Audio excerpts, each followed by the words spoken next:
Hi guys, তো তোমাদেরকে তো বললাম আমি আজকে দিদির বাড়ি যাচ্ছি। তো তারপরের দিনকে মেলা ছিল, তো আমরা এখন সবাই মিলে মেলা যাচ্ছি। দেখো, তো এটা আমার দিদি, তো মা, বোনজি সবাই মিলে এখন যাচ্ছি মেলা দিনের বেলা।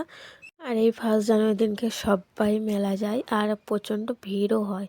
তো অনেক দূর দূর থেকে বাসে করে অনেক লোক আসে আর এত ভিড়, তো তোমাদেরকে দেখাচ্ছি, তোমরা একটু দেখো কত ভিড়। আর বাবাজির আশীর্বাদ নেওয়ার জন্য অনেক দূর দূর থেকে বাসে করে লোক আসে হাজার হাজার। তো এখন এদিকটা মেলা বসেছে, যেহেতু মাঠে মেলা বসেছে আর অনেক বড় জায়গা, তো এখন প্রচুর ভিড়। তো আমরা সেই কারণে এখন মেলায় ঢুকবো না, তো আমরা সোজা বাবাজির আশ্রমের ভেতরে চলে যাব। তো তোমাদেরকে পুরোটাই দেখাবো, তোমরা প্লিজ এই ভিডিওটা দেখতে থাকো। তো দেখো প্রচণ্ড ভিড়, আর এখানে যত সব মানুষ বাবাজির আশীর্বাদ নেওয়ার জন্য আসে, এখানে সবাই কি খাওয়া দাওয়ার ব্যবস্থা আছে। আর এদিকে হচ্ছে ওই প্রণামীর লাইন, মানে বাবাজি প্রণাম নেওয়ার জন্য এদিকে লাইনে সবাইকে দাঁড়াতে হয়েছে। তো দেখো এখানে আমরা গেটে প্রথমে ঢুকছি, আর এখানে তো কাল থেকে অনুষ্ঠান চলছে। তো আমরা কালকে আসিনি, আমরা 1 জানুয়ারি দিনকে এসেছি, কারণ এই দিনটাতে প্রচণ্ড ভিড়। তো যাই হোক, এদিকে আমরা আস্তে আস্তে করে ভেতরে ঢুকে গেছি। আর তোমাদেরকে একটা জিনিস দেখাই, যেখানে খাবার পরিবেশন করছে, তো সেই জায়গাটা এত ভিড় এত ভিড়, তো তোমাদেরকে দেখাচ্ছি, তোমরা একটু দেখো। তো এখানে কত মানুষ এখানে খাবার খাচ্ছে আর এত ভিড়। তো আমরা আজকে সেই কারণে আমরা ওখানে খাওয়ার জায়গায় যাইনি, সেই কারণে আমরা সোজা আশ্রমের দিকে ভেতরে চলে গেছিলাম। এখানে 1 জানুয়ারির সময়তেই যে খাওয়া দাওয়া হয় তা সেটা নয়, এখানে 12 মাস এখানে ভোগ রান্না হয়। তো যেই মানুষ আশ্রমে আসে বাবাজির সঙ্গে দেখা করতে, তো তারা এখানে খেয়ে যায়। আর আমার দিদিদের তো সামনেই বাড়ি, আমার দিদিরা যখনই কোনো অনুষ্ঠান হয় তখনই আসে আর এখানে ভোগ খেয়ে যায়। তো যাই হোক, আমরা এখন ভেতরে প্রবেশ করছি। তো তোমরা দেখো কত সুন্দর ফুল দিয়ে সাজিয়েছে বাবাজির আশ্রমটা। আর এখানে এত, মানে কি বলবো, এখানে আগে জুতোটা খুলে নিলাম, আর জুতোর জায়গা, যেখানে জুতো রাখার জায়গা, সেখানে এত লক্ষ লক্ষ জুতো, তো কী বলবো, এখানে জুতো হারিয়ে যাওয়ার অনেক প্রচুর ভয় আছে। তো আমি আর আমার মা আর দিদি, তো 3জন মিলে এক সাইডে জুতোটা খুললাম, কারণ এখানে হারিয়ে গেলে আর জুতো পাবো না, এত জুতো। তো কি বলবো, কারণ এখানে জুতো পরে ভেতরে যাওয়া নিষেধ আছে, তো সে কারণে এক জায়গায় সবাই জুতো খুলে যাচ্ছে, তো আমরাও সেটাই করেছিলাম।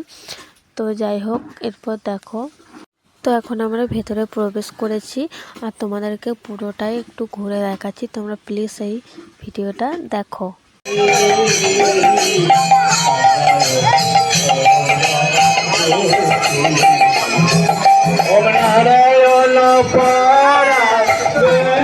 ফটো তুলছে নারায়ণ পরা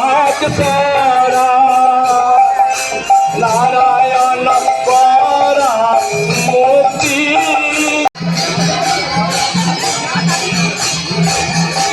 দেখা যাচ্ছে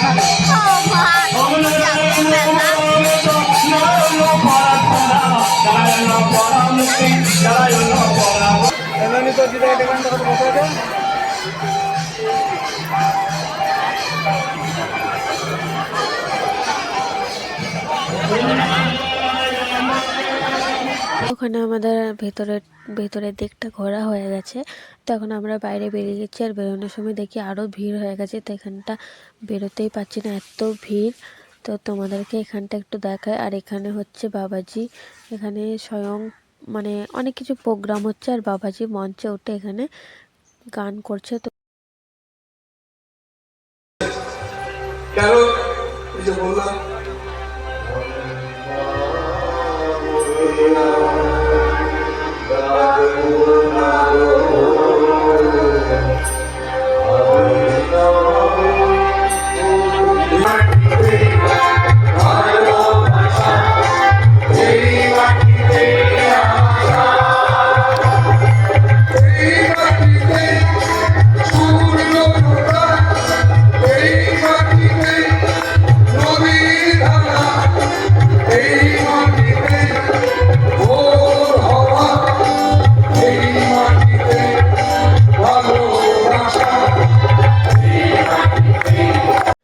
তারপর ওখানে কিছুক্ষণ বসে থেকে বাবাজির দু একটা গান শুনলাম। তারপরে বাবাজি মঞ্চে থেকে নেমে গেল।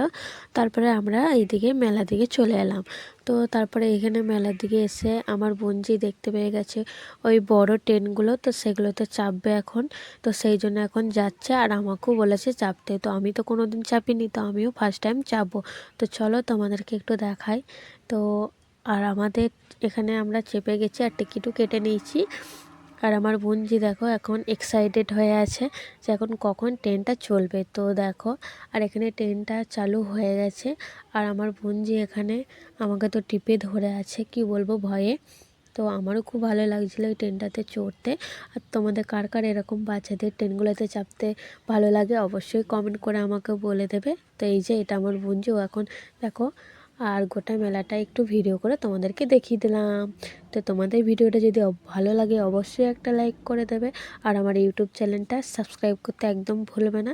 তো যাই হোক, তো তারপর ওখানে ট্রেনে চাপা আমাদের ঘোরা হয়ে গেছে। তারপর আমরা এখন মেলা থেকে বেরিয়ে গেছি।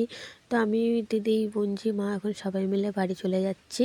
আর মেলা থেকে বেরিয়ে দেখি এই সামনের রাস্তাটা প্রচণ্ড ভিড়। তো এখন মেলা থেকে বেরিয়ে গেছে আর রাস্তাতেও প্রচণ্ড ভিড়। তো কেন এখন সব সন্ধ্যা হয়ে গেছে আর যারা বাসে করে এসেছিলো তারা এখন বাড়ি যাচ্ছে আর আমরাও এখন বাড়ি যাচ্ছি। তো দেখো ওই যে কত বড় বড় বাসগুলো এখন আসছে। তো তোমাদেরকে একটু দেখাই, তোমরা বিশ্বাস করতে পারবে না। তো দেখো ওই যে কত বড় বড় বাস এসছে আর বাসগুলো একটা জায়গায় পার্কিং করা ছিল। তখন অনেক বাস ছিল, তো তোমাদেরকে ভিডিও করে দেখাতে পারলাম না। ওটাও আমার দিদিদের ওই সাইডেই বাসগুলো অনেক দাঁড়িয়ে ছিল। তো যাই হোক, এখানে আমার দিদি এখানে আইসক্রিম কিনতে এসছে। এখন আইসক্রিম খেতে খেতে বাড়ি যাব। তোমাদের ভিডিওটা কেমন লাগলো অবশ্যই কমেন্ট করে বলে দেবে। দেখা হচ্ছে নতুন কোনো ভিডিওতে। এখন বাই, ততক্ষণ তোমরা